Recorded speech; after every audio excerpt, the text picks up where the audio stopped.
Welcome back to the Unanimous Decision Podcast. I am your host, D-Palm. Follow me on Blue Sky, Instagram, all the socials at DPalm66. Follow the show at UDPod. Follow the entire MTR network at, you guessed it, the MTR network. You found us. Don't you dare lose us. Subscribe on iTunes. Subscribe on Spotify. Subscribe everywhere you get your podcasts for free 99. Even subscribe on YouTube. That's right, YouTube. Dragging this podcast into 2015, one episode at a time. You can find us at YouTube /UDPod66. So excited to be here with you guys. So excited to be talking about all the fun things in sports. But before we get into anything, I want to say once again, brought to you by DanielPalmerMortgages.com. If you can afford your rent, you can afford a mortgage. It's my job to help you qualify. And we're here. It's a Felder Friday. I'm about to bring him in. Before I bring in Felder, no one cares about this but me. But this is episode 400 of this particular podcast. That's fucking crazy to me. I can't believe that it's been over, 16 years since I stepped in front of a microphone and decided to give the world my thoughts, and I apologize for anyone who's been polluted by them. But I want to say thank you to anyone who's rocked with us this show, any of the MTR shows, Juju Crazy Days. Thank you for listening. Thank you for continuing to listen, and hopefully be here for 400 more episodes. And with that out of the way, I bring on to you the true star of every Friday, Michael Felder. What's up, Felder? 400, man. Bro, I'm not, this isn't a joke. Like, we haven't done 400 episodes of, we haven't done 400 episodes of Hand in the Dirt. By the way, check that out. You can find it on all your streaming services. Hand in the Dirt is a gardening podcast about football. But that's awesome, dude. Congrats. Thanks, man. So I keep all the files on my computer numbered, and I did $3.99 on Monday. I was like, oh shit. Because we did, so Dude You Crazy went over 220. We had all the shit with all the nerd stuff on MTR. And then this is at 400. And I tell everyone, most podcasts fail after what? Is it 5 or 3? And so, like, even if I'm yelling into a void, this is a fun void to yell into. And I get to talk to my friends who are all over the country. And that includes you, buddy. How's everything going? I mean, fuck, shit. Like, I don't mean that in a bad way, just reality. Doesn't sound like a good way. I'm not going to lie to you.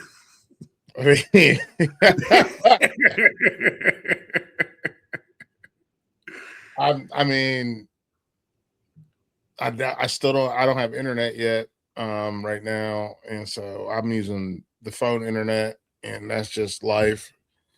Because my internet, my wife was like, my shows are lagging in the middle, and I was like, what the fuck does that got to do with me?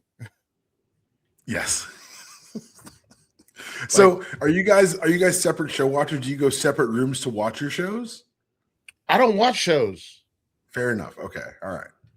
I don't even have my phone connected to our home internet. What? I'm being serious as fuck. I know you are. That's why I'm trying to struggle, like, to figure out how, like, so why not? There's my question. Why not?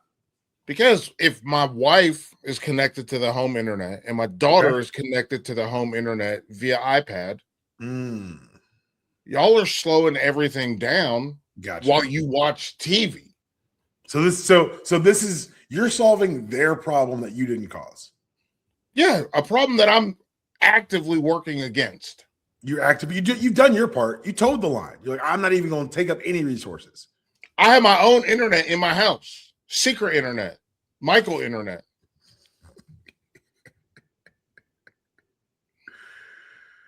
Just for me. Welcome to UDPod, everyone. I have my own, I got a box, a cube from Verizon. Cube. Just for you. That's my internet. Okay. Nobody knows the password to it. No one knows how to get onto that internet network.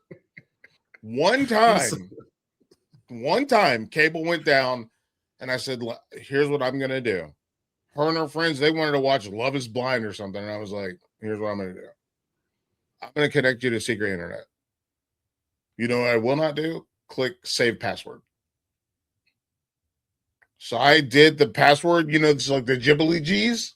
Lose them? Like, you know what I'm saying? No, I lost you for a second there. The ones, the password that's like the Ghibli G's. Yes. You can change that, but yes, I do know that. You can change it, but if you don't change it. I'm trying to keep my shit secure. Why would I change it? and I don't save password, don't recognize. Now you guys can watch Love is Blind. This is the equivalent of you giving out half-finished recipes. Recipes. I'm gonna leave some shit out. Let me tell you something. I will say this: we had spring break last week. You loved it. No, I hated it. This shit sucks so hard. But my daughter now knows. So here's the thing: experience with your kids are very interesting things. What you think are experiences and what you don't think of as experiences. Okay. My daughter knows that we change recipes. So if you open my counter doors, I have taped in there recipes. Okay. Now, my wife, if she was going to make something from one of those recipes, would follow that recipe to a T. What she would get would be something that's edible. But would it be as good as what I make? No. Why? Because I change it. My daughter knows how to, because we cook together and we talk to each other, she knows how to change the recipe. What did Missy say? You put your thing down, you flip it, and you reverse it? That is what she said. Yeah. So that my daughter knows how to, she can flip and reverse them. She's like, oh, we're not using that. We're using this. Well, Dad, aren't we going to use bacon grease instead of Crisco? Yes, we are. Like, she knows that.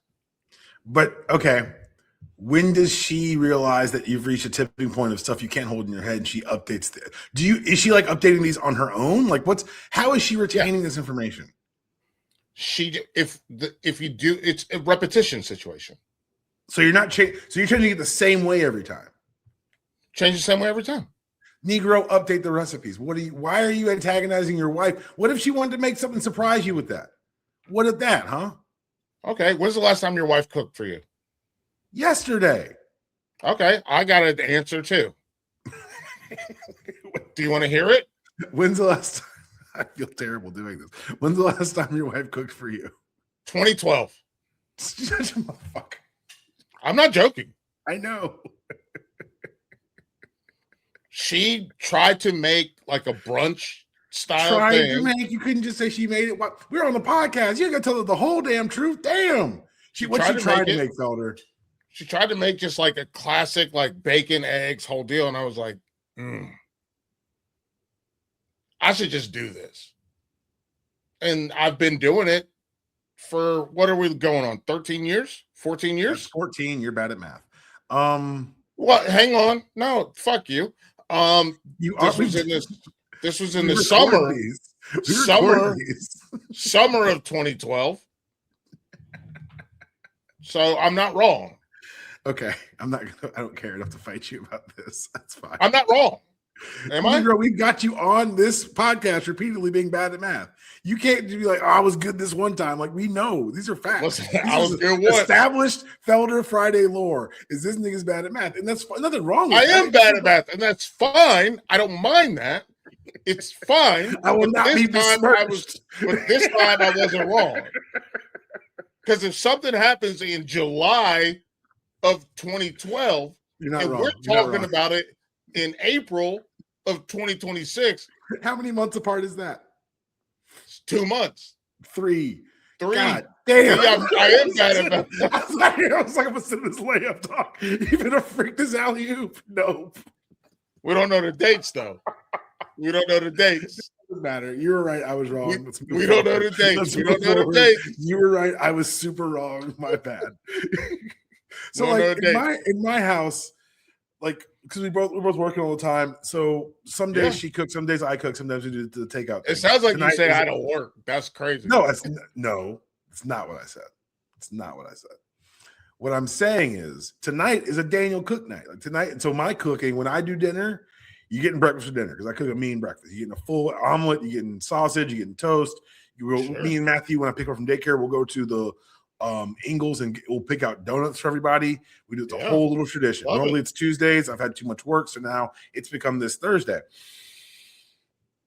That being said, I would never withhold. Like 2012 is a month. That's a long Withhold. time. You told me you Withhold. lied. So now my next question is, who are you lying to in the recipe cards? Because if Kristen hasn't cooked for you in 13 years, then, if I may, you're just lying to yourself. No, listen, if somebody come in my kitchen, they want to cook French bread. Okay, time out. In the last 14 years, how many times has that happened? A couple times. Enough to where you are lying to yourself or whoever may come through. All I'm saying is, if these cards are just for you, you could update these cards and lose nothing. I don't need to update them. That's the whole point. Okay. I don't need to update them. The whole point is, I got a recipe. It's here, right? Now, all of a sudden, recipe's here. Mm-hmm. We go in here. Yeah. And then we go here. And then we go here. Yeah. That's it. And my daughter as an 8-year-old understands that. Like, has she been to what lesson you're really teaching her? Do things the hardest way possible. But Dad, now that we've changed the recipe, why wouldn't we just update this here card and retape it on top of this? No, we're going to torture ourselves and remember it. It's not torture. That's pleasure. Okay. It's not torture. It's like, okay, oh, I know a thing you don't know. So, like, but there's no one. You're not competing. You're not withholding. Like, you're the only person who uses these things. You don't know. We just covered this. All I'm saying, because here's the thing: she's going to go out into the world, into the real world by herself. You got a lot of time before that shit happens. You got 10 years. I know. Trust me. I'm the clock's ticking. TikTok. And so, yeah. What's that, John Wick? So, but she's going to go out into the world with a bunch of other people and weird habits and just weird daddy cultivated habits. They're not. It's not even just that. They're going to look at the back of a bag of flour or the back of a bag of chocolate chips, and they're going to be like, "Oh, this is how you make it," and she's going to be like, "Oh, you dumb idiot! You got to do some other stuff." Because what you're doing is super dumb. And then she's going to be out in the world. She's going to be like, I remember what the note card said, but I'm pretty sure we changed it. What did we change it to? I don't know, because my daddy's too hard-headed to just update a note card. Now I'm going to cook it wrong and feel bad about myself and internalize these things and have to go to therapy that my daddy's going to subsidize. Like, you're creating larger problems for yourself. But you could just update the note card to keep everybody on the same page. No, absolutely not. This is why I need to bill you for this conversation. She knows. She's like, oh, when it says this much butter, are we making savory biscuits or are we making sweet biscuits? Savory biscuits, what do we put in savory biscuits? You tell me, Deepon. I don't know. I don't make biscuits. Dinner biscuits, we're going to put in bacon fat. Cool. But I don't have a note card to tell me that shit. Neither does she, apparently. She doesn't need one. That's my fucking point. Then why do you have the note cards? It's a step ladder, and then you get off the step ladder with and missing rungs, Felder. Huh? It's a step ladder with missing rungs. I'm just telling you, like, she knows, like, if this is a breakfast biscuit, we know that we're gonna go with the honey butter. But the card doesn't specify, it just says butter. No, the card doesn't even say butter. The card says Crisco, like the shortening.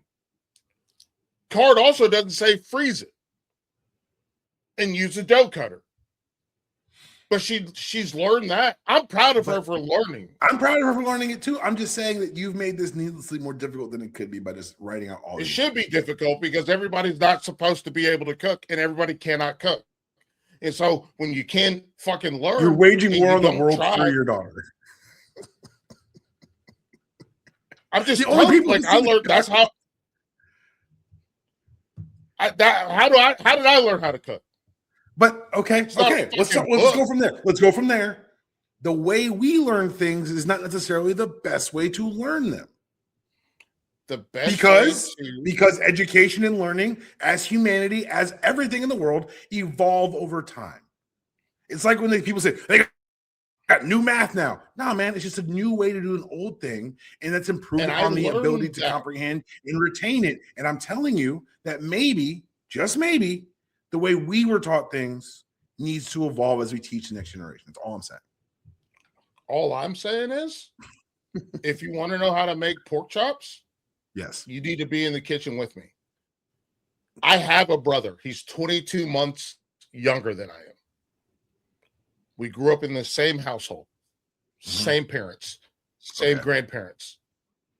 My little brother can't cook for shit. This is you discovering people are different, and that's a weird realization at like 42. No. I realized that a long time ago. When I started cooking Thanksgiving for my family when I was 14 or 15. And my little brother just sat around and waited for the food to come out. Smart kid. So, yeah, smart kid. Great. Look, he's an engineer. He is a smart kid. There's a lot of shit he can do that you can't do too. Like it's just there's people math. are different. Math, yeah. So all I'm saying is, but he can't make a cheesecake. True. And what do I know about a cheesecake? How to make one. Hang on. I'm gonna give y'all some game right now. First of all, I got really upset that they did in my springform pan when we were moving, so I had to get a new one. I was pissed. Can I hand up here real quick? Yes. What is a springform pan? It's a pan. It's like this, right? So let's just say it's bigger than that, but it's like, let's say it's like this. All right. It's got the clip on the end. Okay. So when you pull the clip back, it springs, and all you have left is your cheesecake with one thing. I'm learning. This is educational. I had no idea what that was. They did in my springform pan, but I learned how to make cheesecake from my mom. And one of the things, and this is, what is the saying? Proper preparation. Proper preparation prevents piss poor performance. The 7 P's. Exactly.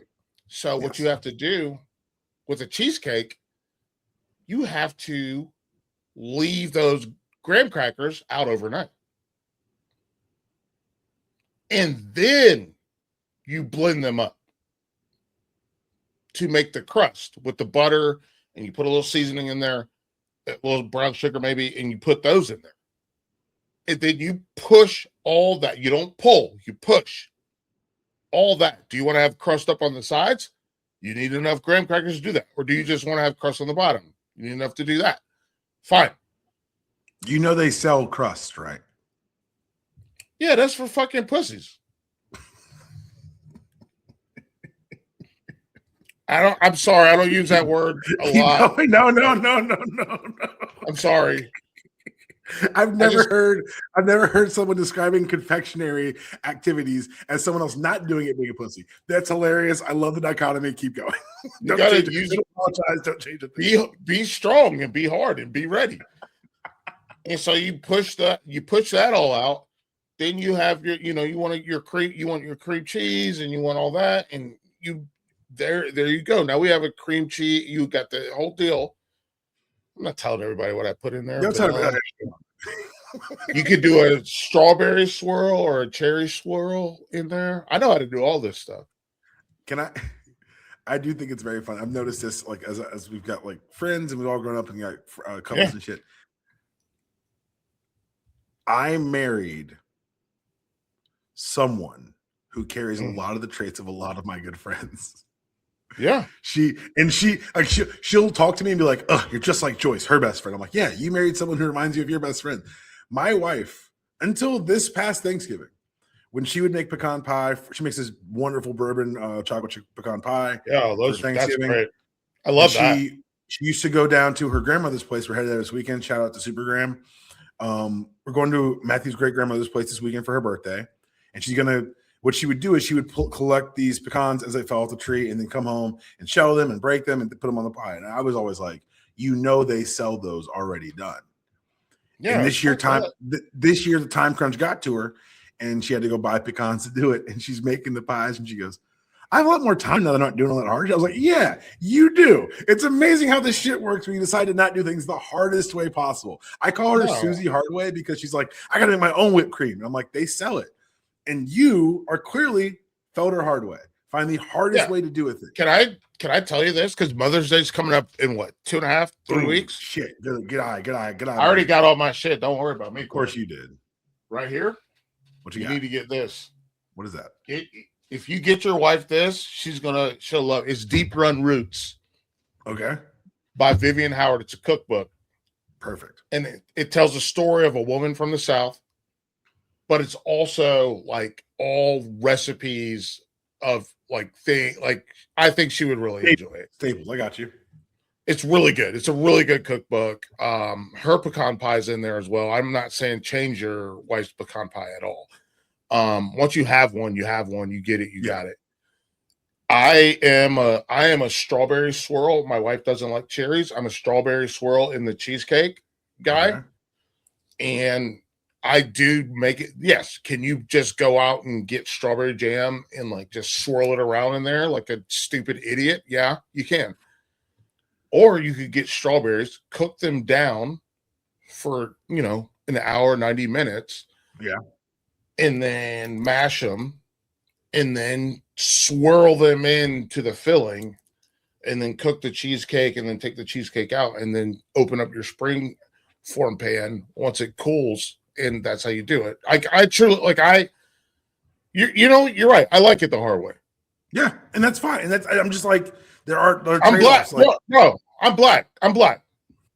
Being black is hard. I wouldn't want it any other way. A little bit easier for you. No, I like it hard. There is free game is the first 20 minutes of the podcast.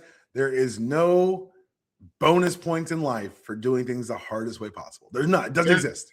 There's bonus points. There are bonus points. I disagree with that 100%. On certain things, the hard way is better. On I don't want to buy pecans, or you get free pecans. You get free pecans, or you got to pay for pecans. You pay in the effort. You pay in the sweat equity. I like sweat equity. Okay. What do you think gardening is?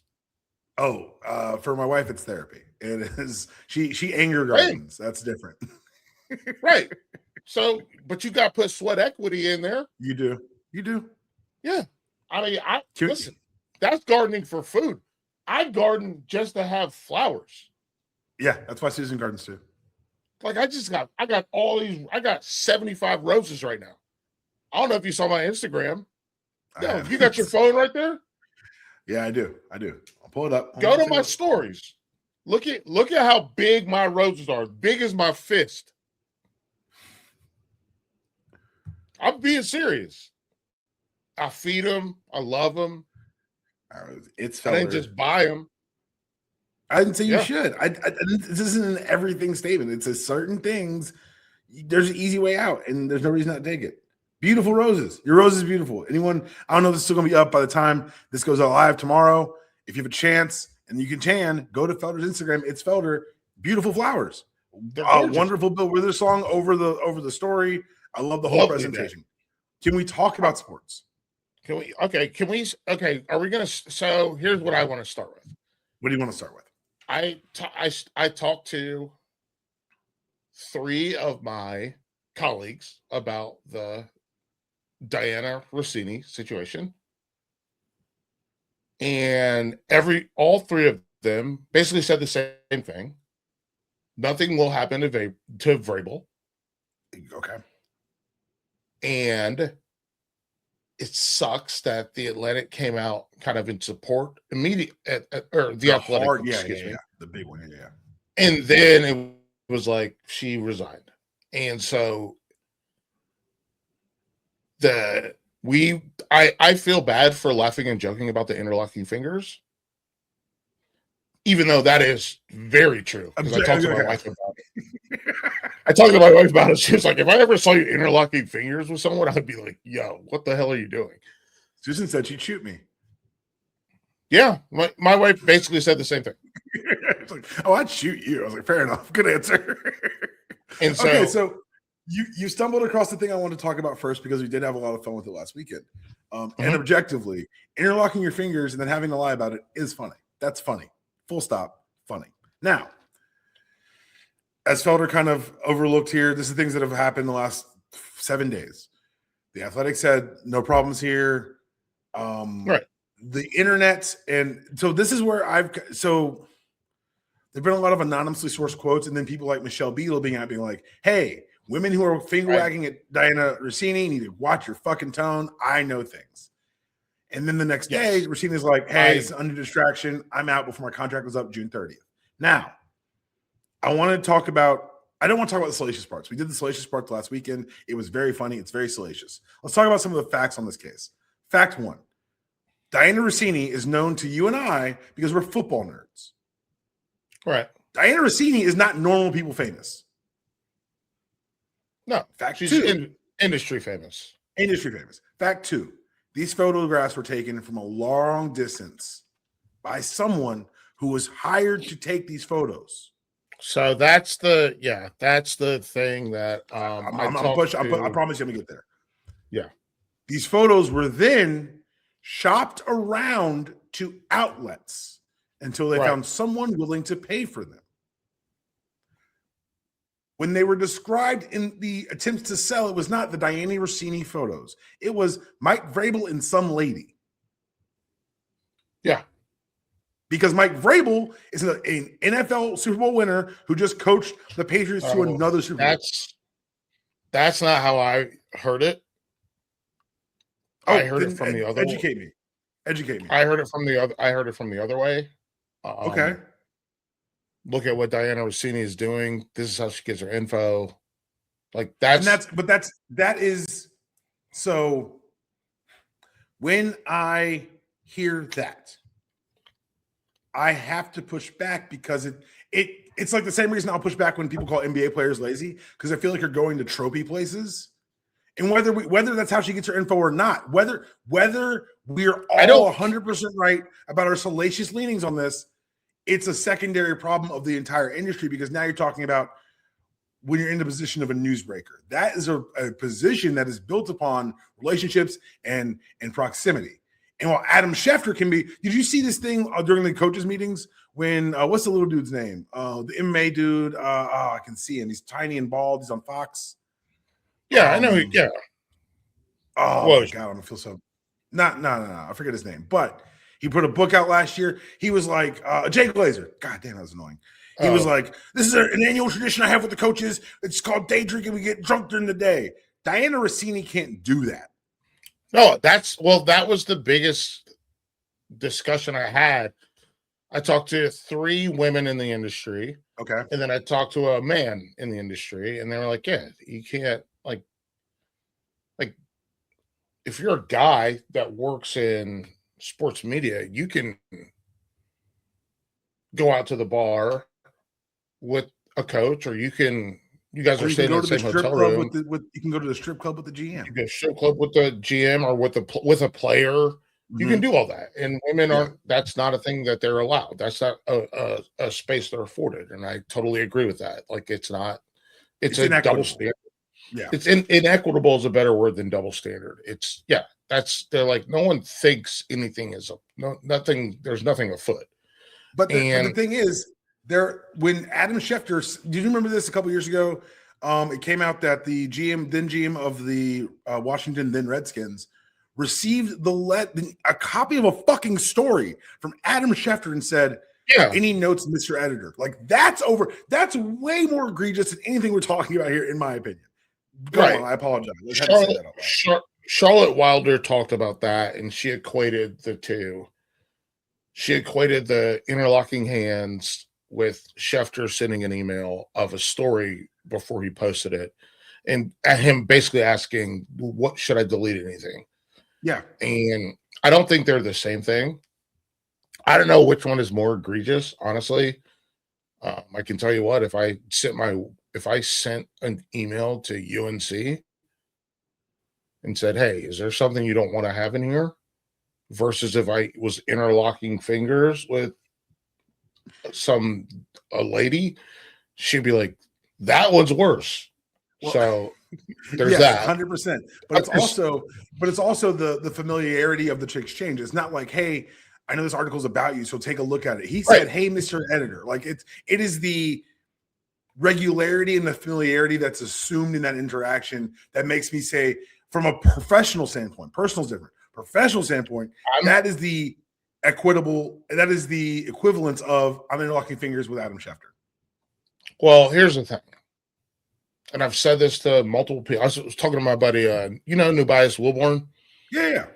Big fan. So, and I was talking to him and I said, you do know that I knew a lot of stuff about UNC and have known. What I don't do is say it out loud.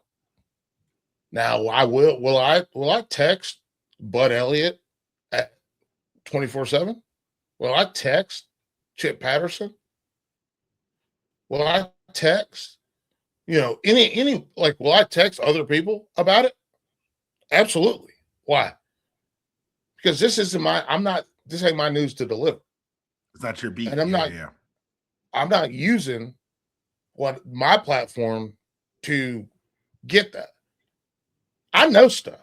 I didn't realize this. I'll be honest. I didn't realize this until I guess the Mac Brown and the Belichick hires. I didn't realize how plugged in I am. I think I didn't. I did not. I never thought about it. So I think I'm only laughing because there'd be times when during that stuff, I'd be calling you about other shit. And you'd be like, hey, I can't talk right now. I got to do this. I'm like, oh, shit. Okay, cool. Because you may not have seen it from the outside in, or maybe that's when you first realized it. But like every person who I've ever interacted with on sports media, they would be like to me, oh, what's Felder know about this? I'm like, I don't talk to Felder about this. We talk about our kids and shit. Like I'm not, it's not our relationship. I'm sorry, guys. Like the last 2 summers have been insane. I mean, even this time has been nuts talking about who is UNC going to hire. And I'm like, I think it's going to be the guy, Mike Mitchell, whatever his name is. I don't know. But they're like, well, are you sure? Because I think it's going to be the guy from Arizona. I'm like, I can tell you. Then why'd you ask me? Then why'd you ask me a question? Leave me alone then. And so I literally I'm writing a thing about I got to go to the pool now, and they're going to ask me a million questions about this shit. And I just didn't realize how much I knew. Yeah. But I got it. I will say this, and I'm not saying that she didn't.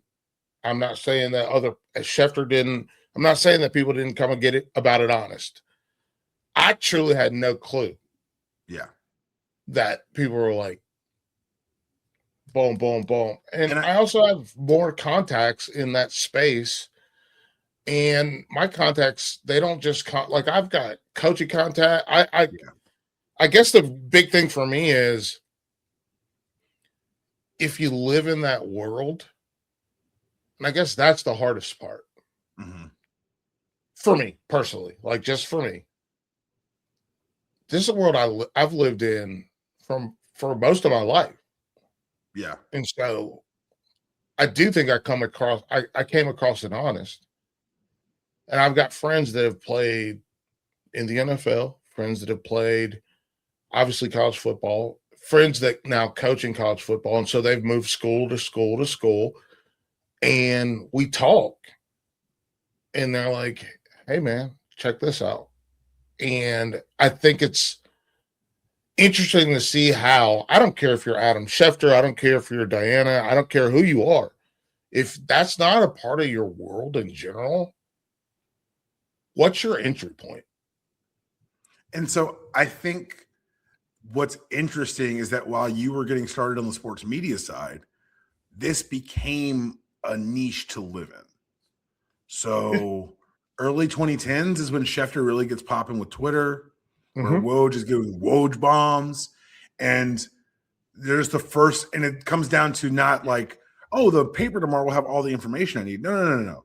We've got the information you need right now. And now we're going to go on live to discuss it. And now we're going on post game to discuss it. Like one of my biggest hobbies this past football season, I'm proud to admit, was finding out who lost big on college football Saturday and listening to that YouTube channel on the Sunday morning while I'm cooking breakfast. I wanted to listen to the fans tell me how things didn't go right. I have to wait for a studio show or someone to tell me that. So the immediacy becomes such a big part of the currency that for sure. No one asks the question is how you get this. Meanwhile, Woj was dogging out LeBron because his camp wouldn't talk to Woj all through the 2010s. So every Woj slanted thing through LeBron, you knew came through a lens. Shams, you know what agents he talks to if you read his tweets enough. Schefter's weird because he's enough. Go ahead. I worked with Shams. I work with Shams. I'm just saying, like, if you pay attention to the sources, the biases become clear and the relationships become clear. And it's because, and I think that is where the original muddying, the original sin of reporting, sports reporting in particular, has become this. Because if you go back to politics, let's not just kind of leave the toy department of sports for a second. But let's just go to politics. Motherfuckers sleeping with subjects, sources, people. I had friends who have worked on Capitol Hill, who had girlfriends who they knew were dating them because of who they worked for. Yeah, I mean, listen, our president pretended he was Jesus. Hey, Dr. Jesus. Like, it's wild. And like what I say about that, and I've had the conversation this week, is what happened was they were able to conflate and marry politics, entertainment, and business and sell it to you as one bundle package in that avenue. Yeah. What's happening now, what's happened in sports is a similar thing, but because you've now conflated news breaking with reporting, and now you're trying to apply ethics across different lanes, it's getting messy. And it only gets messier when the only reason it becomes a story is the tawdry side of it, is the who, she's cheating on her husband, who, what about his wife? Like, and it, for the record, very little is being had for Mike Vrabel. A lot of it, when, and I'm trying to be like calm and centered and normal about this, but the power dynamic of NFL head coach and fucking reporter is very clear. One person's in charge. Longest here. Who's in charge of this relationship? It's not Diana fucking Rossini. No, I agree. That's why I wanted to front porch this. Yeah, no, me too. This is good. This is like, with the exception of the interlocking hands, got it. But the rest of it, yes. The rest of it, I think, is super fucked up, and she should not have to lose her job over this. And everyone that I talk to about it is like, yeah, what are we doing? Like, don't come out with this big statement and then also make her write a resignation letter. Like, that's what I wanted to ask you about from a media perspective. Mm-hmm. Did that letter, and I've read it a couple of times, does that letter read like something that you were made to write, or something that you were like, hey, I don't want this smoke. I don't want my family. Like, I've vacillated on the two, honestly, over the last it came out on Tuesday. We're recording Thursday afternoon. I've vacillated on how I feel about it. Where do you land as someone who not necessarily lives in this world, but like, you're in these spaces enough to where, like, you know when something's done at gunpoint? Like, did that feel like a gunpoint resignation letter to you? I felt pressured. But pressure can come from multiple places. Yeah, pressure, yeah. Pressure can come from your husband, who's embarrassed. Pressure can come from your employer, who wants to try to maintain this, like your direct employer, the Athletic. But pressure can come from the other employer, New York Times, or pressure. You also. Like, who knows, like, what you're feeling inside. Like, I feel really bad for her, and I'm being honest. Like, I feel super bad. Can I tinfoil hat this for a second? Mm-hmm. You touched on what's brilliant about us being friends is that I didn't tell you the rundown. I never do. This is the first thing I want to talk about. Tinfoil Hattie. Well, we did. Tinfoil Hattie. The New York Times in the last 9 years has run pieces that would run afoul of what we think of as journalistic ethics. When this happened last week, the New York Post photos dropped Tuesday last. I don't know, talks like that, the 7th. And then this past Tuesday, the 14th, she resigned. In between, there was a statement from the Athletic on Friday that stated, we will be reviewing her stories based on new information. What could have happened in the intervening 3 days to them go from full-throated this is our person, this is our block, don't you question our to, hey, we're gonna look at this shit. Is it just Twitter and the voices of people? Because honestly, from a professional standpoint, I haven't seen many people from the profession saying that she needed to be taken into account. Is this a reflection of the power of kind of the mob mentality around it? Yeah, I think the mob mentality is huge. I think that's a huge part of it. Like, the reality for me is you say something and then people are like, that's why she wrote that story about this. And that's why like it's a lot of retroactive stuff. Tail wagging And dogs. even well, it's not even that. It's like me, like when I talk to a few of my colleagues, not a bunch, I talked to 3 ladies and a guy, and they're like, yeah, everybody's going to go back and look at her work and see, like, why did she know that, or how did she break that, or what's going on with that. And that's the hard part, where you have to, that's where you question it. So, I mean, which is why, again, as I just mentioned, when I know something, I'm not a newsbreaker. That's not what I do. And I think that's what's really, that's what I want to keep coming back to, is like this newsbreaker as a personality, as a, yeah, it's weird. Go ahead. Let me tell you, I work with Shams. Yeah. Shams is terrible on television. Terrible. I'll feel bad saying that. He's fucking terrible at television. He's fucking awful.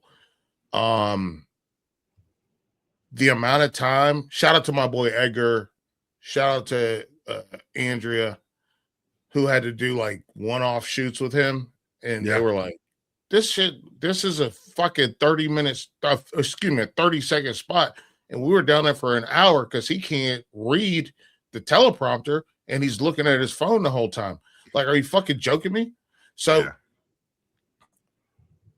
but he's getting a million texts, and you, like you said, they're coming from agents, they're coming from players, but he keeps breaking the news. And then they got into that huge fight, him and Woj. Got into that huge fight. They were in a huge fight about who was going to break the news first. And it just is one of those things where, like, this is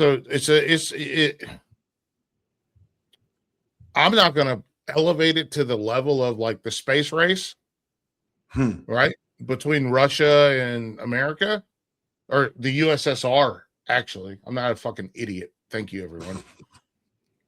Between the USSR and America, but that's how it was they were trying to. Woj got out. Woj folded. Woj was like, I don't want to do this shit anymore. Right. And who was the other guy? Brian something. And like they were like, no, they're like, this sucks. But Shams not a good writer. No. Shams is not a good television personality. But that's not the job. The job is information to break news. Broker. He breaks news. My question is, now we care about how we break it? Just Twitter. With the receiving. Now we care about how we break it. And that's just a weird thought to have. One thing that happened with go ahead. He just also is super. I think one of the ways that Shams got so deep into it was he's so not non-confrontational. That's not the word I'm looking for. Conflict avoidant. But he's also like diminutive. Oh, I see what you're saying. Like, he's mad small. Yeah. Like, he and I've we've been in the dressing room together, like in the green room together. Sean's comes up to like my chin. He's a little man. And this is not a knock on him. He's really good at his job. Just an observation. Brian Windhorst is who I was thinking about. Yeah, I knew Windy. Yeah.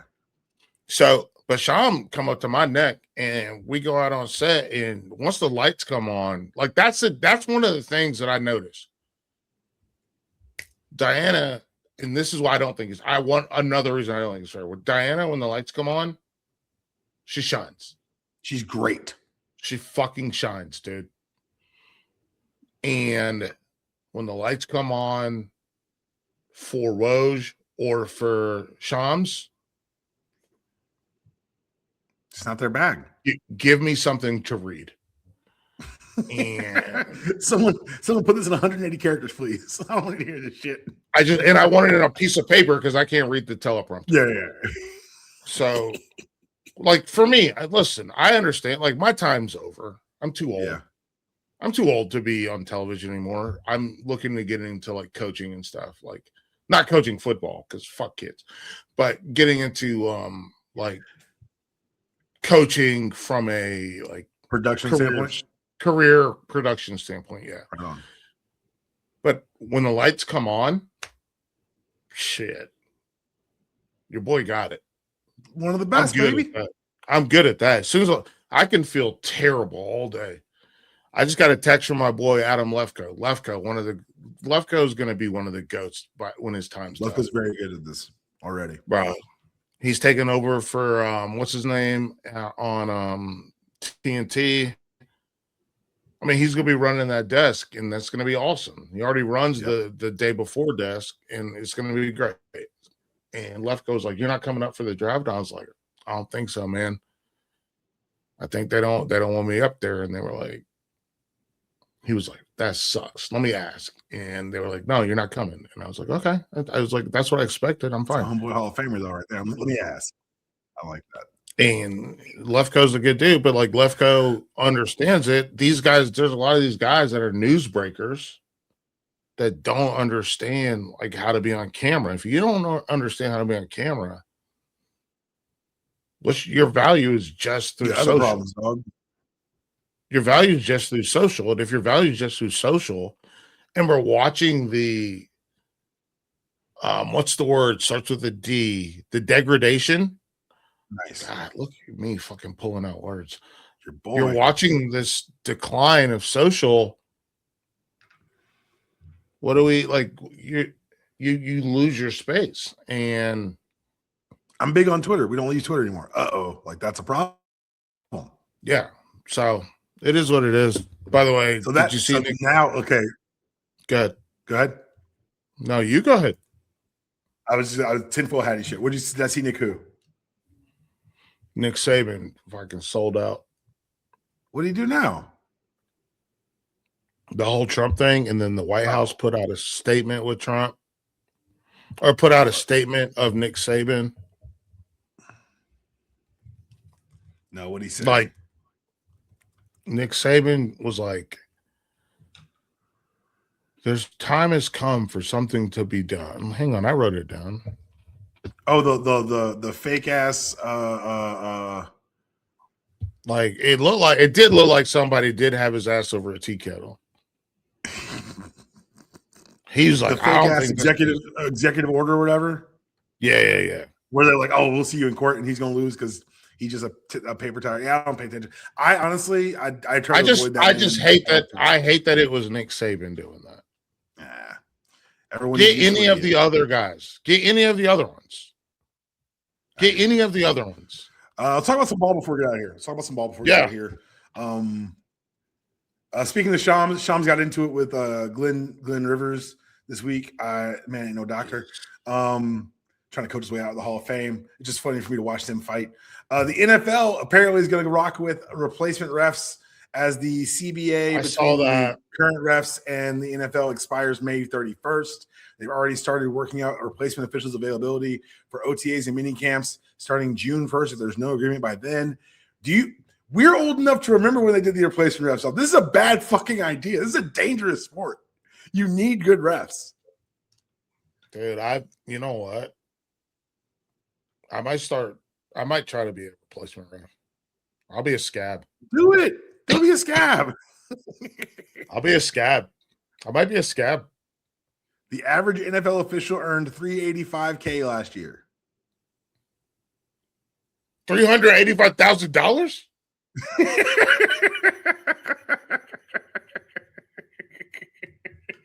Are you serious? That's what the ESPN article says. So the NFL, according to sources, the NFL has offered the NFLRA a 6-year deal that averages annual raises of 6.5%. The average NFL official earned $385,000 in 2025. Bro, Keep in mind, most of these officials why are we are like doing a lawyers and podcast shit. right now? I need to be extra. I don't know why I'm talking to you. Are you kidding? Get that rule book. Fuck, I know the rules. That's not a problem. Oh my! That's the difference. Like I gotta exercise. Oh yeah, you gotta get your weight, gotta get your work in. Get some real good field listen, work. I'll tell you what. Listen, I'll take 265. I'll be a side judge.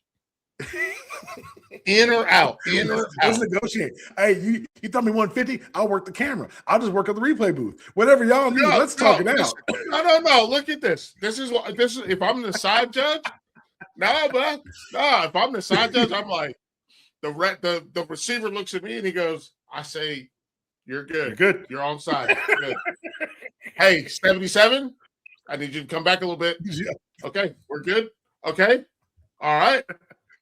Oh my god! And I just jog down the field, and then the ball comes up, and I'm like, you didn't get 2 feet, it's 1. So that's incomplete. Let's go back to where we started from. You ready? You ready, coach? Man, I'm already ready already. Let me see ref Felder out there. You'll see a dramatic uptick in offensive pass interference calls. Let me tell you now. 100%. Hey, you pushed him. I saw you push him. Yo, if I was a ref, you'd never see a holding call. It'd have to be a fucking murder for me to call holding. I don't tell you guys. You got to get around him. Your job's to get around him. His job's to block you. Go do your job. AJ Brown. I don't know what you want me to do, but I did see you push him. I saw you push him. 2-hand push, and then you caught the ball. So guess what? There we go. Mr. Garrett, those look like hands to the face. You can't do that on a pass rush, sir. I'm sorry. That's illegal hands to the face. Well, you want me to enforce the rules, Miles. I'm throwing flags, and I'm throwing them at the person. You throwing them at people. Weaponized officiating. No. 6, Devontae Smith. You know you small as hell. How did you get that open? You pushed him. You pushed him. You pushed him. They're going to be mad. They're going to be like, what? This new ref is crazy. This ref is on one. They're going to, they will be calling you all sort of crazy shit. That's funny though. I will, if you get serious about it, I will find a way to get you, we will find a way to get you interviewed. Like, I think that you can say football by calling offensive. Give this man a whistle and a zebra shirt. I got this. Listen, man, give me a tryout. I'll go out there. I'll bust your ass. Oh my goodness! Hey, it's just talking to someone, and you listen. You can mic me up all the fuck you want, because it'll be like I'll be like, hey man, 22. I'm trying to tell you, man. If you're gonna grab him at the elbow. Don't grab him at the shoulder. Grab him at the elbow, and it's easy for me to not call it. Grab him at the elbow. You grab him at the shoulder. The pads move. I've got to make the call. I have to call that. But you grab him at the shoulders elbow. I've got to call it. I got to call it. But you know what you should do? I don't know if your coach is dumb or if he's an idiot. What you should do is wrap your hand around his wrist, or you should interlock your fingers. Hey, that's called a callback. Yeah, that's a callback. And then run with him, and then he runs your speed. Because he can't run his own speed because everyone knows that the arms are tied to the feet. So he can't run his speed. So now you're sitting in the catbird seat. And then they're gonna look at me and go, what's the catbird seat? And I'm gonna be like, God damn, my 8-year-old knows what this is. And I'm gonna be like, hey, you see that 3 technique is beating you on the edge? Stop using your hands out here, keep them inside the square. So I gotta call holding. Yeah. And if you've got him engaged and a tackle were to fall into his knee, I can't call that. I can't speak to that's intent. That's not a high-low. That's not a high-low. It looks like a fell, man. Things happen. That's an accident. Yeah, you can't make us officials. I'll take it all back. We can't be refs. No, you make me a ref. I'm out there. I'm just dirty shit. The thing is, we do it for both teams. We do it for both teams, both sides. Right. That's what I'm saying. Like I'm being good. Like I'm being good to the defensive backs. You're being a steward of the game. The wide receivers how it works. Like, listen, You can't push him from up here. Mm-mm. That's bad. Too much activity. But if you get tight to him and push him on the hip and then come back for the ball, that's not a penalty. You didn't do nothing wrong. You didn't do nothing wrong. Nothing.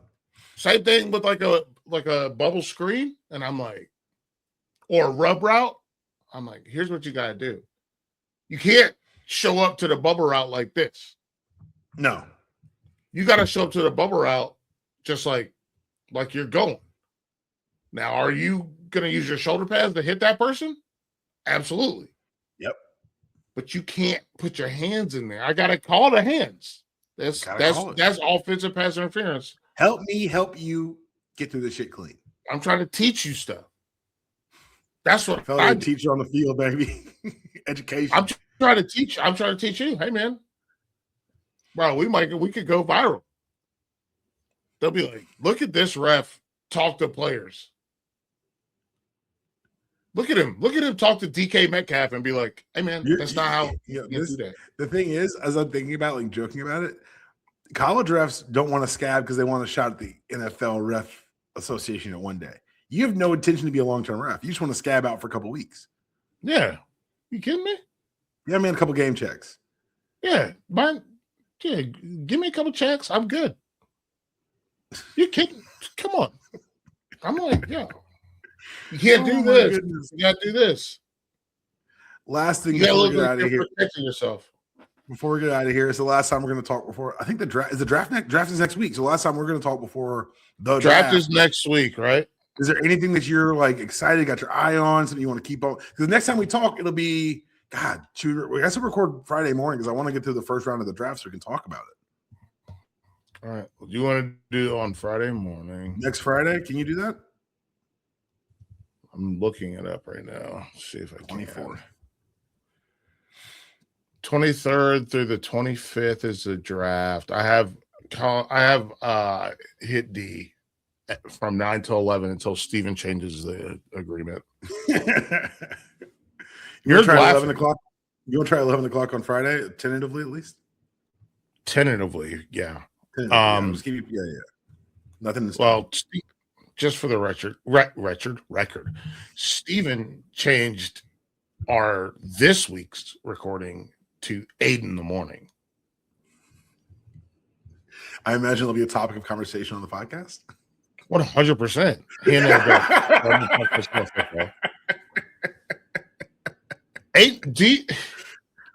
No. Like, do you know? Like, let me ask you something. Well, you and I have been friends for. What do you think my morning looks like? Wake up time, school time, home time. So I happen to know a lot of this. So you get up around 6:30. You cook breakfast, cook lunch. Yeah, you cooked your lunch the night before for the kid. You get her up, you prep the lunch, you go drop her off, you pull doors. After pulling doors, I don't know your specific Friday schedule, but we're usually looking at either Harris Teeter or back for secret sleep. He's throwing off pulling doors. He's throwing off your entire, like, this is you're a person whose schedule I don't really fuck with because you take it a lot more seriously than I do. This is a wild decision, my heart soul. I get this. I wake up at my first alarm goes at 6:13. My first alarm goes at 6:13. I wake up. I woo-saw myself. Then at 6:35, I get out of bed and make sure my kid has food to eat. Usually she's already done it herself. Fantastic. And then at 6:55 to 7:01 is when we leave, depending on if I am able to go to the bathroom or not, which usually the answer is am not. We get to school, drop her off. I park. I pull doors, which, by the way, did I tell you about this? No. My dad said it wasn't a concerted effort to not listen to like cuss rap in the car. And I was like, yeah, it is. Because when I open these for him or for you? Oh, for the kids you're opening doors for. No. For me, I'm like, I have to drive to school and listen to music that I'm not super thrilled about listening to. Right. I love Florence and the Machine. I don't want to listen to her every day. Yeah. I can't listen to Lana Del Rey with my kid in the car. I guess not. Yeah. I was like, I gotta find music to listen to that I don't hate, but also is appropriate. And he was like, that is a good fathering, because my parents did not care about what I wanted to hear at 8 years old. I listened to the jazz, a lot of oldies. Yeah, I was not catered to in a car at all. Right. But the thing for me, it's not that it's jazz or oldies, it's content and language.